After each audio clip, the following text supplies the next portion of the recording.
ओम रंगनाथाय नमः। पराय नमः।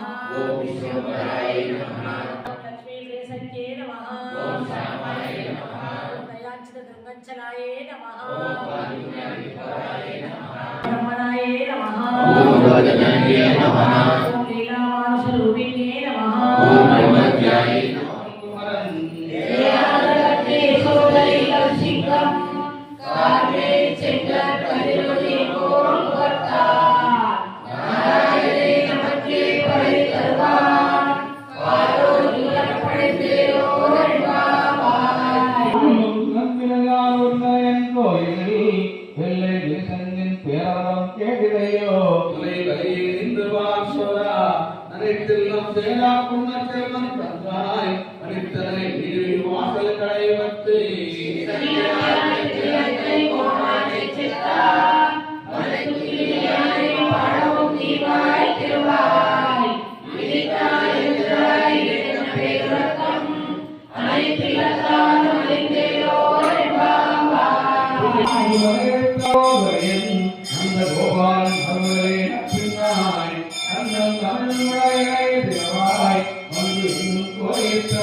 रंगनाथ भगवान की श्री गोदा माता की गोदा माता की श्री गोपाल कृष्ण भगवान की यदक्षरं पदभ्रष्टं मात्राहीनं तु यद्भवेत् तत्सर्वं क्षम्यतां देवी नारायणि नमोऽस्तुते। प्राणनाथाय जगन्नाथाय मङ्गलम्।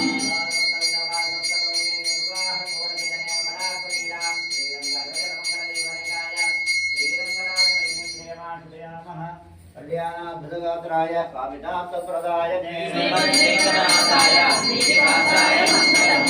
सौन्दर्या सम्पदा सर्वदेवतां सदा सम्मोहाय सुवेङ्कटेशाय वन्दो नित्यानवध्यागत्यामिलात्मने सर्वाङ्गर्यामे जगद्वेङ्कटेशाय मङ्गलम्। मङ्गलं वस्त्रदाताय मङ्गलं वस्त्रहारिणे पार्थसारथिरूपाय मङ्गलम्। कमालिकावन्दाय दलसर्वजिष्णवे विष्णुदिक्ततनूजाय गोदाय नित्यमङ्गलम्।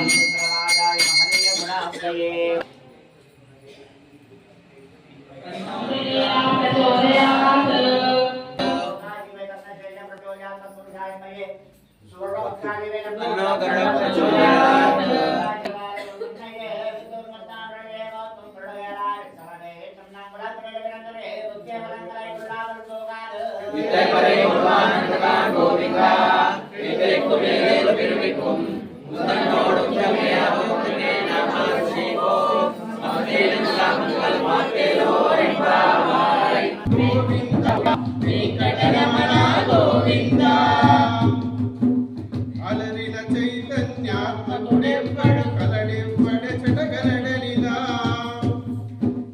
తనదురెవ్వననిలను వియోగ దశ ఇరనాథని భజించుడి వేదములెవ్వని వెదకడిని ఆ దేవుని కొనియాడుడి వెంకటరమణ గోవింద సంకటహరణ గోవింద కదసి సకల లోకంబుల వారలు ఇదిగో కొలిచెదరెవ్వనిని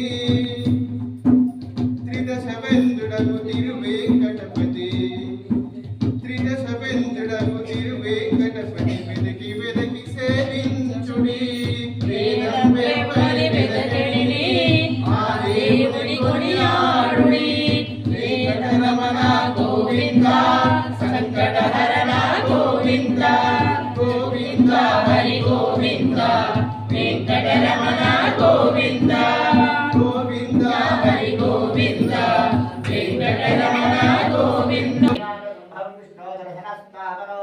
నీలకంఠ శేషమూర్తి రామానుజం భజే. ఈరోజు ఐదవ పాఠాన్ని అనుసంధానం చేద్దాం. ఆయనే నన్నోడ మధురై మైందనై తూయబెరుడి దేవుడై దురైవనై ఆయరు రాత్రితో నన్నని విలక్కై వాయుపుర విలక్కం చేదదాంబోధరణై శ్రీమతే రామానుజాయ నమః. ఓం శ్రీ గోదాదేవి నమః. మాయనై మన్ను వడమదురై మైదనై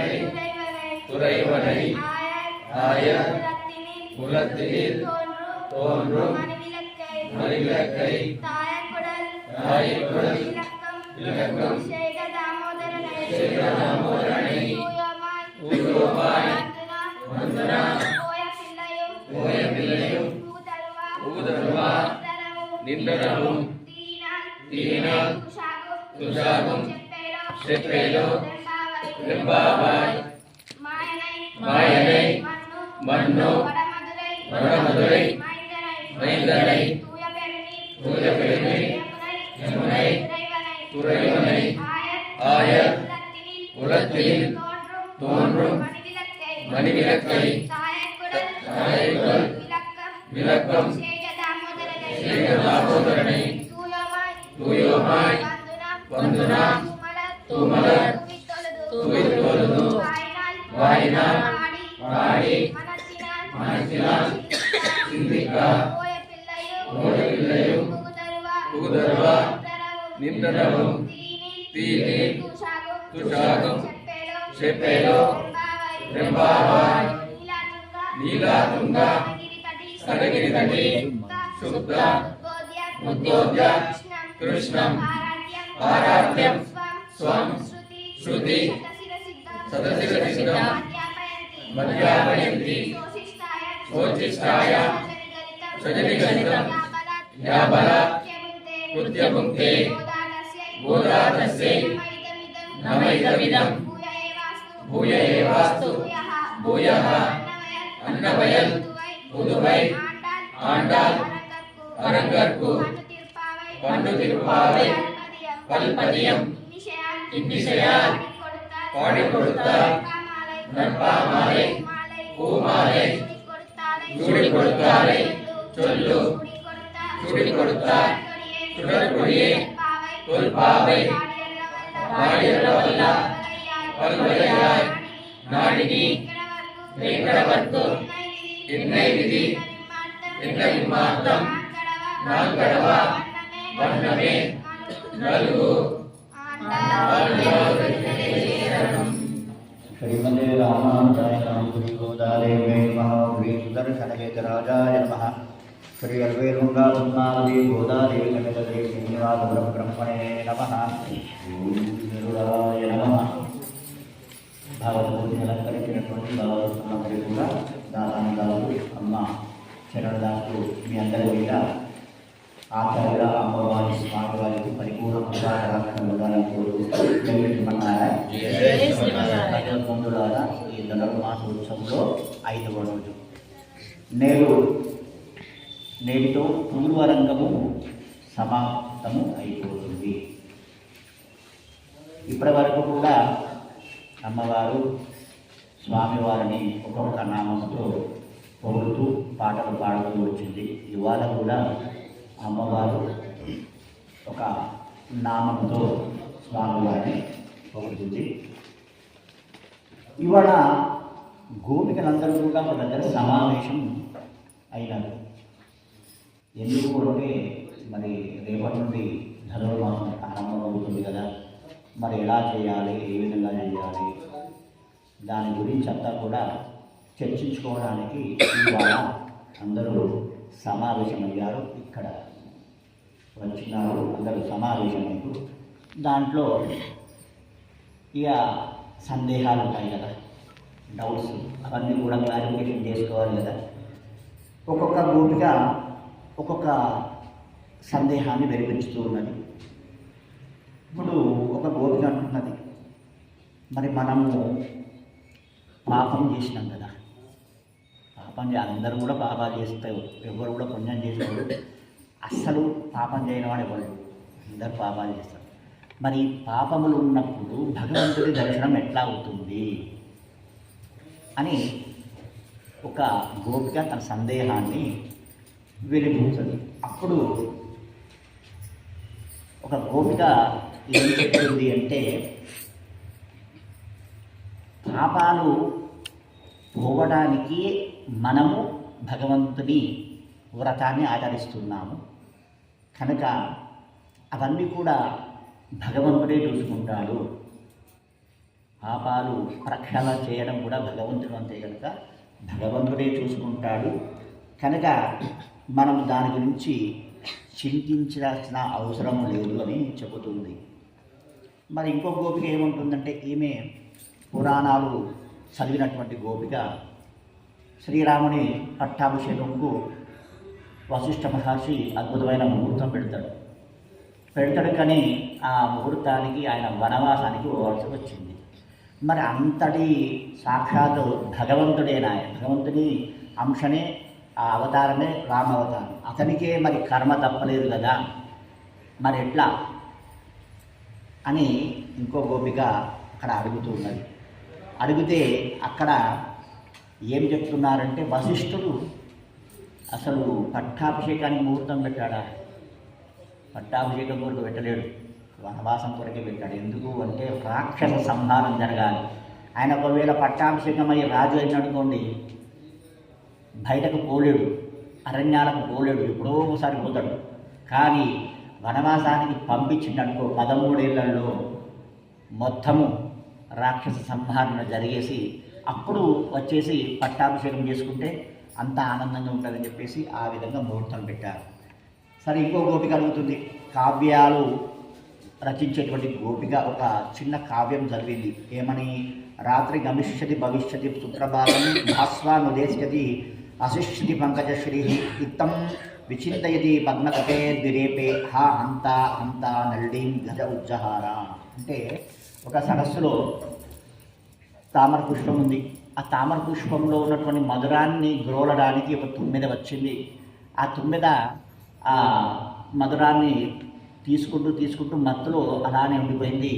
తామర పువ్వు యొక్క లక్షణం ఏమిటి అంటే, సూర్యుడు వచ్చినప్పుడు వికసిస్తుంది, సూర్యుడు అస్తమించినప్పుడు ముడుచుకోబోతుంది. సో సూర్యుడు అస్తమించింది, ఆమె ఆ తేనెటిగా అట్లనే ఉండిపోయింది. మరి సూర్యుడు అస్తమించగానే పువ్వు ముడుచుకుపోయింది, అది అందులోనే ఉండిపోయింది.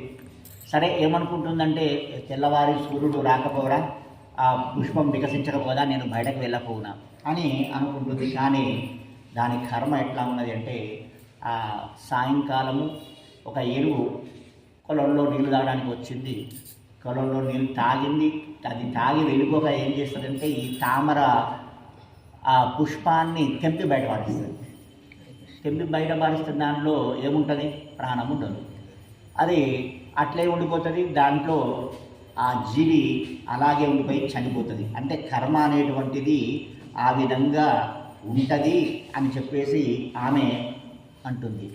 మరి ఇప్పుడు పాపము 2 రకాలు ఉంటుంది. పాపము దీంట్లో సుఖము దుఃఖము 2 ఉంటాయి. పుణ్యము చేస్తే సుఖం వస్తుందట, పాపం చేస్తే దుఃఖం వస్తుందట. ఈ 2 రకాల ఉంటాయి కనుక మరి పాపాలన్నీ కూడా పోవాలి అంటే ఏమి చెయ్యాలి అంటే ఏమంటున్నారంటే మనము భగవంతుని దర్శనం చేసుకుంటే చాలు పాపాలన్నీ ప్రక్షాళన అవుతాయి. ఎట్లా అంటే పెద్ద దూది కుప్పలో ఒక చిన్న నిప్పురవ వేస్తే దూదంతా ఎట్లయితే కాలిపోతుందో భగవంతుని దర్శనం అయితే చాలట. ఇవన్నీ కూడా పాపాలన్నీ కూడా పోతాయట అని చెప్పేసి ఈరోజు ఈ విధంగా గోపికలు ఒకటి వాళ్ళ యొక్క డౌట్స్ అన్నిటిని కూడా వాళ్ళు వ్యక్తం చేస్తూ ఉన్నారు. అందరూ కూడా తెలిసిన వారు చెప్పేసి మనం అందరం కూడా రేపు భగవంతుని దర్శనానికి మనము పోవాలి కనుక దీంట్లో ఎవరు మొదలు లేస్తే వాళ్ళు మిగతా వాళ్ళని లేపాలి అనేటువంటి నియమం. ఆ నియమం ప్రకారము ఎందుకంటే భగవంతుని దర్శనంకు కానీ ఓ సరస్సులో స్నానం చేయడానికి కానీ ఎప్పటికి కూడా ఒక్కరు పోకూడదు అని పెద్దలు చెప్పారు. ఎందుకు అంటే సరస్సులో స్నానం చేయడానికి, నదిలో స్నానం చేయడానికి పోతే అందులో ఊబిలు కానీ ఏమన్నా ఉండవచ్చు. అందులో మనం ఒక్కరం వెళ్ళి స్నానం చేస్తే అక్కడికే లోపలికే వెళ్ళిపోవచ్చు. ఒక 10 మందిని కలిసి పట్టుకొని పోతే అప్పుడు అక్కడ ఏముంటుందంటే అక్కడ తప్పిపోయి జారిపడ్డా కానీ పట్టుకోవాల్సినటువంటి వాళ్ళు ఉంటారు కనుక సరస్సులో స్నానం చేయడానికి కానీ భగవంతుని దగ్గరికి కూడా భగవంతుడి యొక్క భక్తి అనేటువంటిది కూడా పెద్ద సరస్సు లాంటిది, సముద్రమే. అందులో వెళ్ళినామనుకోండి ఇక మనకి బయట ఏమీ కనబడదు. అందుకొరకు 10 మందితో కలిసి భగవంతుని దర్శనం చేసుకోవాలన్నట. 10 మందితో కలిసి సరస్సులో స్నానం చేయడానికి వెళ్ళాలన్నట. ఆ విధంగా చెబుతూ ఉన్నారు పెద్దలు. ఇవాళ అమ్మవారు మాయనేమన్ను వడమధురైమైందనై అని చెప్పేసి అమ్మవారు స్వామివారిని పొగుడుతుంది. ఏమని అంటే దామోదర అని పొగుడుతుంది. తాయక్కుడ విలక్కం శేగ దామోదరనై, ఓ దామోదర అనేటువంటి నామంతో ఈరోజు అమ్మవారు స్వామివారిని పొగుడుతూ ఉంది. అదేవిధంగా అమ్మవారు ఏం చెబుతుంది అంటే గోదావరి పవిత్రమైంది కాదట. ఎందుకు పవిత్రమైంది కాదు అంటే శ్రీరాముడు వనవాసం చేసినప్పుడు రావణుడు సీతమ్మను ఎత్తుకొని పోతాడు. పోయినప్పుడు ఆ సీతాదేవి చెట్లకు పుట్టలకు అన్నట్టు కూడా చెప్పుకుంటూ పోతూ గోదావరికి కూడా చెప్తుంది, అయ్యా గోదావరి అమ్మ, మా రాముడు వస్తే నన్ను రావణుడు ఎత్తుకుపోతున్నాడు అని చెప్పేటువంటి సందేశం చెప్పమని చెప్పేసి గోదావరికి చెబుతుంది. కానీ రాముడు అడుగుతాడు, చెట్లను పుట్టలను నా సరస్సులను అన్నిటిని కూడా అడుగుతాడు, గోదావరిని కూడా అడుగుతాడు, నా సీత ఎటుపోయిందని. కానీ గోదావరి రావణుడికి భయపడి చెప్పలేదు. కానీ కృష్ణావతారంలో కృష్ణుణ్ణి ఆ వసుదేవుడు పుట్టగానే ఎక్కడికి గోకులానికి తీసుకొని వెళ్తూ ఉంటే అక్కడ గోకులంకు వెళ్ళడానికి ఒక నది ఉంటుంది, యమునా నది. విపరీతంగా పొంగుతుందట. ఎందుకు పొంగుతుంది? పరమాత్మ తన దగ్గరికి వచ్చాడంటే ఒక ఆనందంతో విపరీతంగా పొంగుతుందట. మరి ఎట్లా? అది దాటిపోవాలి అంటే కష్టం. అప్పుడు యమునని అడుగుతాడు ఎవరు? వసుదేవుడు. అమ్మ దారి కావాలి అని. వెంటనే కంసుడు పక్కనే ఉంటాడు కానీ భయపడలేదు యమున.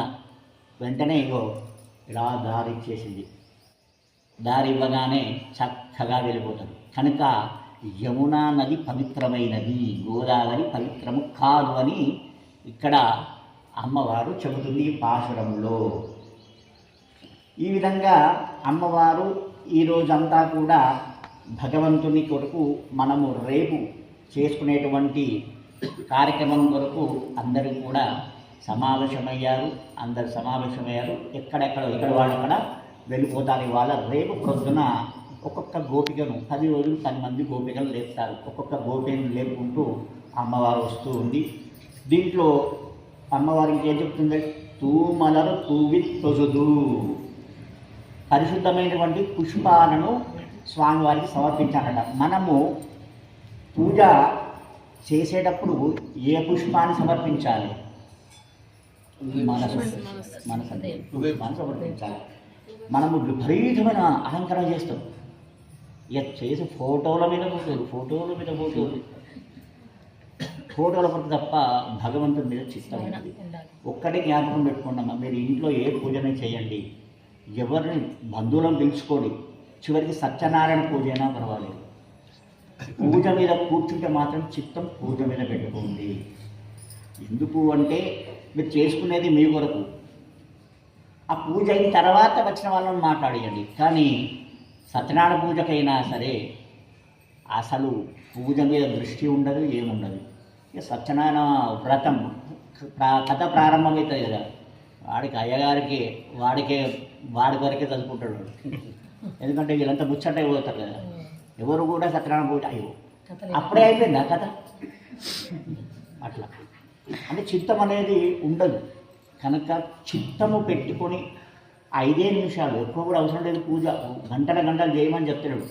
ఒకటే 5 నిమిషాలు పరిపూర్ణంగా స్వామి అనేటువంటి ఒక శ్రద్ధాన్ని తీసుకొని, అమ్మా నీ దయ అంతా నువ్వే చూసుకుంటే చాలట.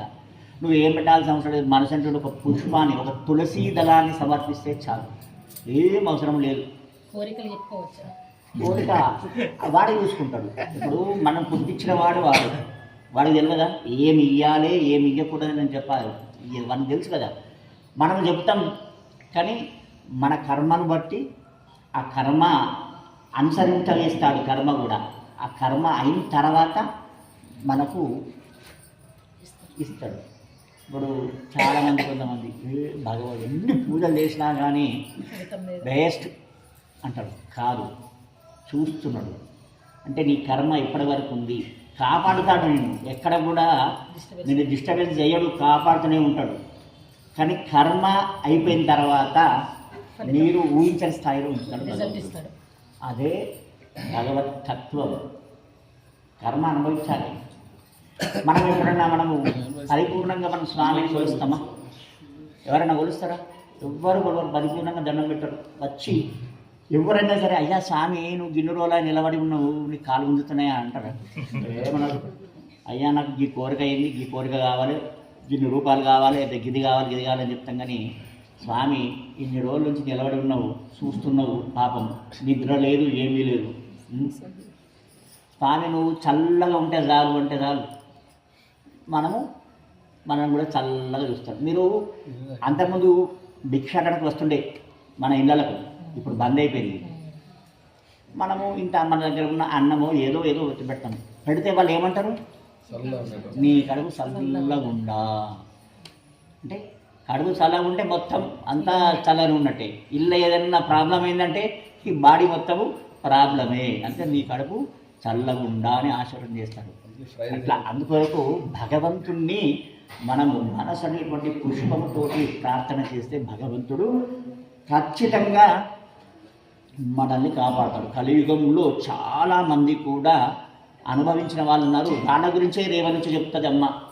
ఎప్పుడో కాదు, ఈ గోదాదేవి కూడా ఎప్పుడో రాలేదు, కలియుగంలోనే వచ్చింది. ఆమె భగవంతున్నే వివాహం చేసుకుంది. నాకు నువ్వే కావాలని చెప్పేసి అన్నది, వేరే అవసరం లేదు, నాకు నువ్వే కావాలి, యజమానే కావాలన్నప్పుడు మిగతా అన్నీ కూడా మనకే వచ్చేస్తాయి. కనుక మనము భగవంతుని పరిపూర్ణంగా నమ్మాలి అనేటువంటి విషయాన్ని అమ్మవారు ఈ నెల రోజులు కూడా అదే చెబుతూ ఉన్నది. మనం భగవంతుని నమ్ముదాము, మన కర్మను భగవంతుడే అనుభవిస్తాడు, వాడే అనుభవిస్తాడట, మనం అనుభవించాల్సిన లేదు, వాడే చూసుకుంటాడట అన్ని. జై శ్రీమన్నారాయణ. ఈరోజు అది యమునా నదిలోంచి కృష్ణుడు పోతున్నాడు. అక్కడ యమునా నది దారి ఇచ్చింది, గోపికలు వచ్చి కూర్చున్నారు. వాళ్ళు అంతా కూడా సంభాషణ చేస్తున్నారు. రేపటి